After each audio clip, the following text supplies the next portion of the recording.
Hi everyone, it is Atia here at Booking with Atia, and today we are doing my quarter one reading wrap up, but in the form of the yes, no, maybe tag.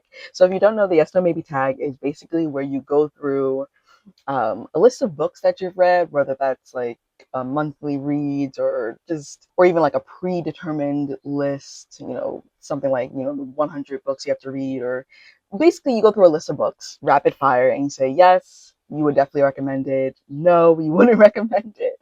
And maybe you'd recommend it depending on like some parameters. And so I decided instead of doing monthly wrap ups, that I wanted to just switch up how I did my wrap ups and to do quarter wrap ups. So quarter one, quarter two, quarter three, quarter four, and do it in the form of yes, no, maybe, because I feel like that just gives a better idea of one, my reading for a set amount of time, but also it serves kind of as a recommendation video as well, now that I think about it. And of course, because I am a stats girly, I am going to be giving you some stats on how I read during the first quarter of the year, so January, February, March, as well as just some numbers, because numbers are fun.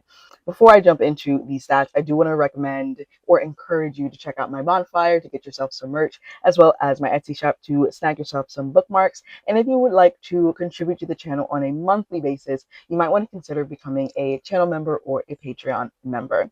Heading into the stat, for January, I read 23 books and I DNF'd 2 books. For February, I read 18 books and I DNF'd 3 books. And in March, I had 22 reads and 3 DNFs. So for the first quarter of the year, I had a total of 63 reads and 8 DNFs, which that completed reads to DNF ratio, I'm not too mad about. Is pretty solid. My average star rating was 4.21 stars.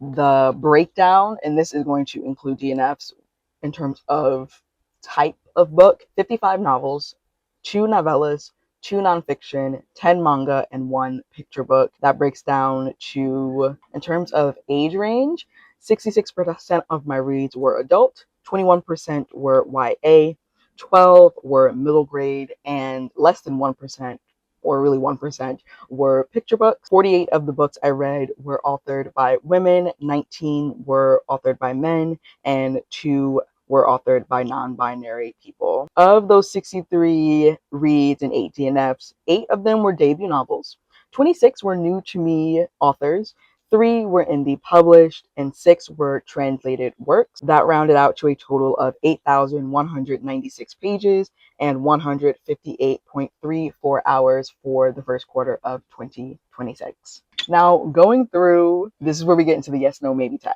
right? So I have Storygraph open on my laptop and I have the reads for the month. And should I tell you my DNF? I guess the DNFs would be no's, right? So yeah, let's start out with the DNFs that I had. The first DNF was Breakpoint by Yara St. John. That obviously goes in the no category for me. And then the second DNF was Passing Through a Prairie Country, another no. I don't want to start it out so negative, but let's just get the DNFs out the way. Then we have Mad Sisters of Essie by Tahan Mehta. That one I may go back to, or maybe not. I don't know. And then How the Garcia Girls Lost Their Accents, definitely no for me. I got to like 74% in this book, and I was like, I don't care. And so that's how it ended up in the DNF pile, with me being that far into the book. Then we have Advoca and the Hollywood Wives, another one where I got like 50% of the way through, 60%. I was like, I also don't care. Then the next DNF was How to Commit a Post-Colonial Murder by Nina McConaughey. And I really wanted to enjoy this one. This was a new release, and it just did not do what I needed it to do. The next DNF was The Privileged by Wu Xiao. This one said it was a thriller, but I was like halfway in and nothing thrilling had happened, and there was so much exposition, so definitely a no. And then the last DNF of the first quarter was The King Must Die, which I was very sad about, by Kemi Ashingiwa. I really wanted to like this book, and I just, again, cannot bring myself to care. All right, moving on to books I finished. Starting with some manga, actually. Akane Banashi, volume 13. Absolutely, yes. Love that volume. And then we have The Curious Kitten at the Chibo Neko Kitchen, which was by Yuta Takahashi. This one is a maybe for me. I enjoyed it. I do plan on reading the like sequel follow-up, but I don't know if it would be for everyone. Like it would have to be if you're looking for like a cozy book with some sentimentality. So yeah. And then we have another volume of manga, Cat Plus Crazy Volume 1. Absolute yes, loved it. My Hero Academia Volume 38. Another yes, more like a maybe, depending on whether or not you like superheroes and school aged, like trying to become a superhero. Then we have Somadina by Okweke Emezi. This one's a maybe. Again, I enjoyed it. I would not recommend it to everyone. I'd recommend it to people who like or are looking for light fantasy, but also explorations of gender identity as well. Next up, we have The Weight of Blood by Tiffany G. Jackson. This is an absolute yes. Absolute yes. That is the sentence. Then we have The Overnights by Ian K. Smith. Another one where I would say yes, like a solid mystery following a private eye in the south side of Chicago. The Girl with the Louding Voice by Abidare. Another one, absolute yes. I'm upset it took me this long to read this book. Absolutely loved it. Death on Gokumon Island by Seishi Yokomizu. This is actually a translated work. Another one where I loved it, so I'm tempted to say yes, but at the same time, I wouldn't recommend it to everyone. So I guess it would be like a maybe. Yeah. If you're someone who like fast-paced mysteries, then no.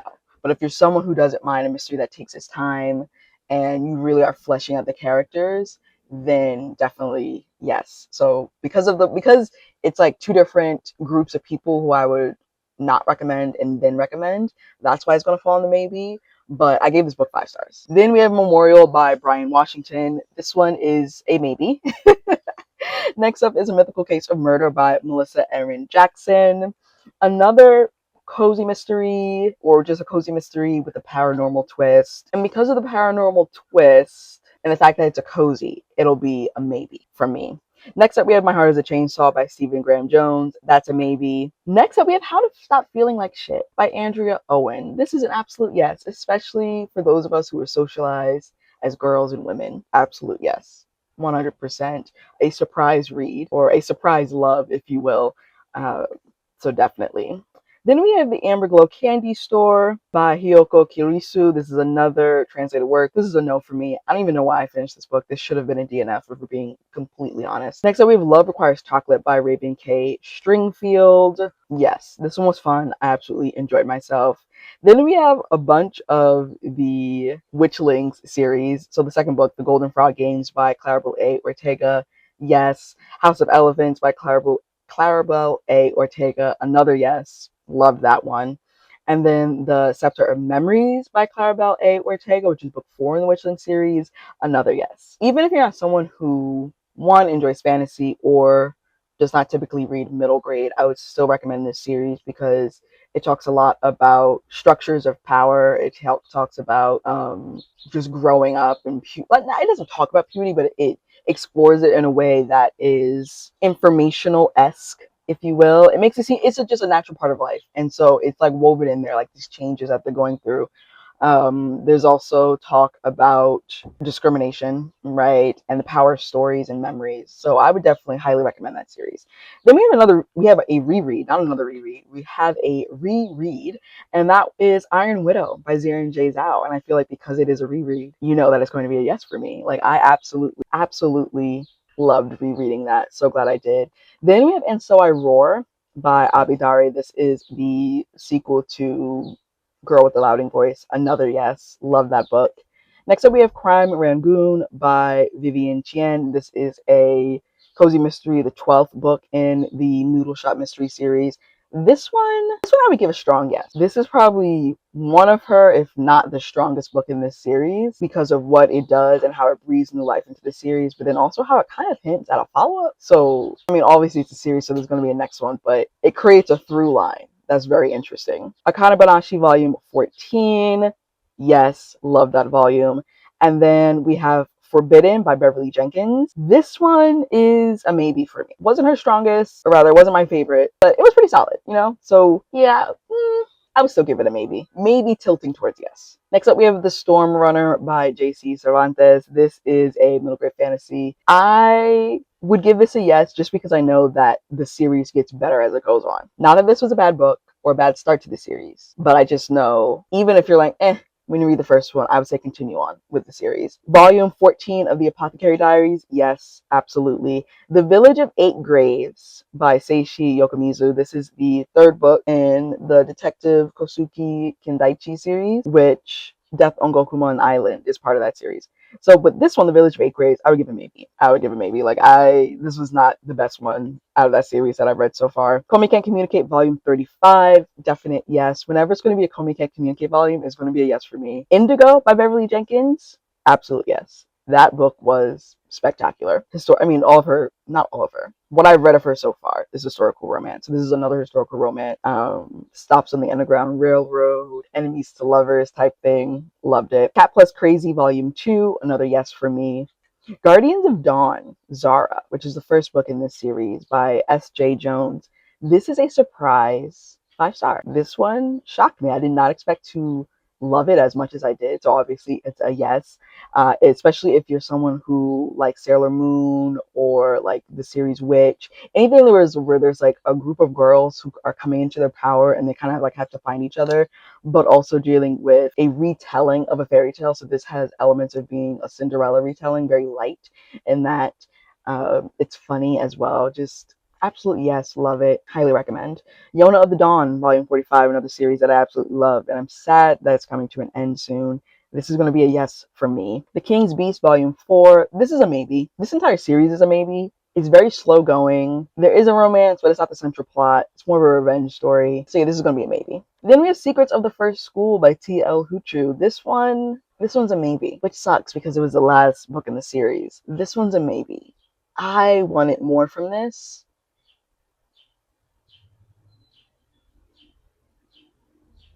And I don't think I would recommend. It's hard because it is a part of a series. So like, am I not recommending the series or am I not recommending this particular book? If I had to judge it, like as a standalone based on story, plot, intrigue, things like that, I would say no. Wow, that kind of hurt. But yeah, I think it would be a no for me. Then we have, I think, the only picture book, A Golden Eve, Festivals of the World by Hibo Noor Khan. This one's a yes.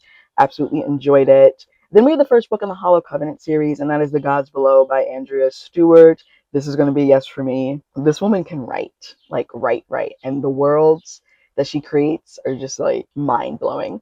Definite yes. Then we have Detective Auntie by Uzma Jaluddin. This one is a cozy mystery. It's the first in the Detective Auntie Investigate series. I would give this a yes. I love that it is kind of like a second chance or a second act type of story because it is following an older woman, an auntie. There's a lot of family dynamics that she's trying to navigate while also solving this mystery to clear her daughter's name. Highly recommend, and definite yes from me.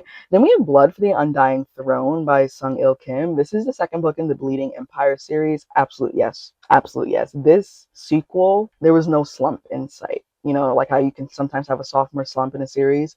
This one upped the game of the series and really just expanded on it and built it out. And I'm very much looking forward to the third book. Paradise by Toni Morrison. Yes. Chef's Kiss. I'm upset it took me this long to read this book. It is absolutely incredible. It talks about gender dynamics. It talks about race in the sense that it explores the consequences of white supremacy on the Black psyche. Even if you are in a community that is only Black people, but it is an insular community, but outside of that community, you have racism and white supremacy and discrimination and segregation and things like that. How the presence of that outside of the community still impact the Black psyches inside of this supposedly safe environment, and how even in a homogenous community, you can still recreate the power imbalances that you were supposedly trying to ignore. So yeah, absolute yes for me. His Only Wife by Peace Adzo Mehdi. This one, honestly, this is going to be a no. Even though I gave it a 3.75 stars, I think it was being very generous with that. I think I would give this would have to be a no for me. I don't see myself rereading it. I think that's the synopsis misrepresents what the book is actually about. And it honestly, it could be a novella. Now that I'm thinking about it, I think that was my main issue with it, was that it was it's not even a long book. It's a fairly short book. It was too many words, for a story that did not need that many words. So yeah, 10 Incarnations of Rebellion by Vaishnavi Patel. This one is a maybe. I enjoyed it. I don't know if I would put it in the hands of everyone or other readers. It would have to be very specific circumstances or very specific parameters that would have me be like, yeah, no, you should definitely read 10 Incarnations of Rebellion. So yeah, I think that's why it would be a maybe for me. The Longest Night in Egypt by David Anthony Durham. This is the second book in the Shadow Prince saga. I would give this a yes. It's fun, it expands on the world, it moves very quickly, and it's a great time. It's honestly a really great time. It has Egyptian mythology. So yeah, I would give this a yes. Next up, we have The Improvisers by Nicole Glover. This one I loved. I would put it in the maybe though, because I feel like it's a very specific type of fantasy where you have an alternate history. It's not really steampunk, but it's alternate history, celestial magic. There's different types of magic in the world. But it is a thick book, and it's one of those fantasy books where it really takes its time, and it's part fantasy, or fantasy is like the filter over it, but it's really a mystery. And so you have like a fantasy filter over it because you have all these different magic systems. And then there's like a subplot of a romance. But I know it's not for everyone. So that's why it's in the maybe category, even though I absolutely loved it. Then we have The Firekeeper by J.C. Cervantes. This is the second book in the Stormrunner series. I would give this one, looking at the rating I gave it, I'm gonna give this one a maybe. And honestly, I take back what I said about the Stormrunner. That's also a maybe because it takes the third book. Well, I guess the whole series is a maybe for me. I read the third book in April, which is why I'm filming this. So yeah, this would be a maybe. Champagne Taste on a Bad Boy Budget by Zuri Day. This is a yes. This is a romance. It has spice. However, it's very much an interrogation of character, especially for one of our protagonists. I just forgot her name. Oh well. But just learning how to think for herself, not even think for herself, but stand up for herself. There's also a lot to say about prison reform and how we treat people who come out of the industrial prison. What is it called? Industrial prison complex? Prison, industrial. Yeah, people who come out of the prison industrial complex, and how they have to navigate the world and what that means for them and their humanity. Hear My Heart by Tay Monet. I would say yes. This one, while it is a little messy because of the circumstances, it is a romance, it's a little messy. However, the character work is beautiful. The way that she builds up the romance is beautiful and just like very heartfelt and meaningful. And another one where there's a lot of character work that has to be done for the female protagonist, which I appreciated. Harmattan Season by Tochi Onyebuchi. This one's a yes. I like this one. I mean, even the ones I've been saying maybe no to, there have been some that I really enjoyed. But this one I would say yes because it would satisfy several types of readers. If you're someone who likes like a gritty noir mystery, yes. If you're someone who enjoys books that look at social classes and power structures based on class, yes. If you're someone who just wants like a missing persons mystery type thing, also yes. City of Others by Jared Poon. This is actually the first book in the Deus Files, and I would say yes. This one's fun. It's very quick.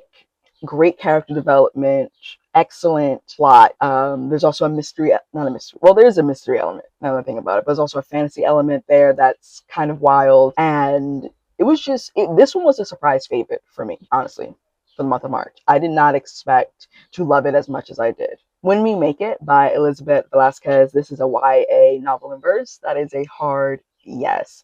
This book, I mean, I wish I could just put it in the hands of my former students. I wish I could put it in the hands of some adults. It's just an excellent interrogation of what the American dream means when you are not white, cis male, or even of a certain class, right? It also looks at mental health. It looks at the dynamics between mothers and daughters. An excellent hard yes. Cane by Jean Toomer. This is a no. I wish I would have DNF'd this one, which sucks because I really was hoping to enjoy it. But this one, this was a no. this was a no. I did not enjoy this book at all, and I know why I didn't DNF it because it was on my Black Classics TBR. And for some reason, the idea of DNFing a Black classic that I've been wanting to read for years, that's how long I've had this book, years, just I couldn't bring myself to say like, yeah, I'm going to DNF this. So I wanted to see it through. I did. It's a no. A Mumbai Murder Mystery by Mehdi Sharaf Shah. This one's a yes. This is the first book in the Temple Hill Mystery series. This one, interesting family dynamics, fun family dynamics that are also very messy. I like the mystery. I like the way that it was solved, and I like the stakes in it as well. And the writing was excellent. So this is a yes for me. Spy Family Volume 15, absolute yes. This one did what it needed to do. Knocked it out the park. Then we have Capri 2.5, which is part of the Delgado family saga, if you will. And this is the second-ish novella in the Capri series. I don't know if I explained that correctly, but this one's going to be a yes. This is a hard yes. I loved everything about this. Well, okay. This is hard to do because it's a yes for me. Would I recommend it to everyone? No. So I guess it's really a maybe. The whole series is really a maybe. There's a lot of Black vernacular, a lot of cursing, some spice, very urban in the sense that, like, morally, there are some morally questionable choices that are made. But it's a fun time. Poet Empress by Shen Tao. Yes, this is yes. This is a yes whether you like fantasy or not. This is a yes if you want something that is interrogating love, interrogating what happens when that love is warped, interrogate the sanctity of childhood in a way as well, and how you could have the purest little heart and wonder how it turned out to be how it is. And so also it investigates toxic masculinity and really just like how that is so damaging to little boys and later on men. So yeah, that's a definite yes for me. Capri 3 and Capri 3.5 by Jack J. Again, I loved it, but it would be a maybe because I would not recommend it for everyone. A Nest of Vipers by Harini Nagendra. This is a historical mystery, and it's the third book in the Bangalore Detectives Club. This one's a yes. This one's a yes. Because, one, the stakes are high, and I also appreciated the character development and the relationships that our main protagonist has with, like, her husband, her friend group, her mother-in-law.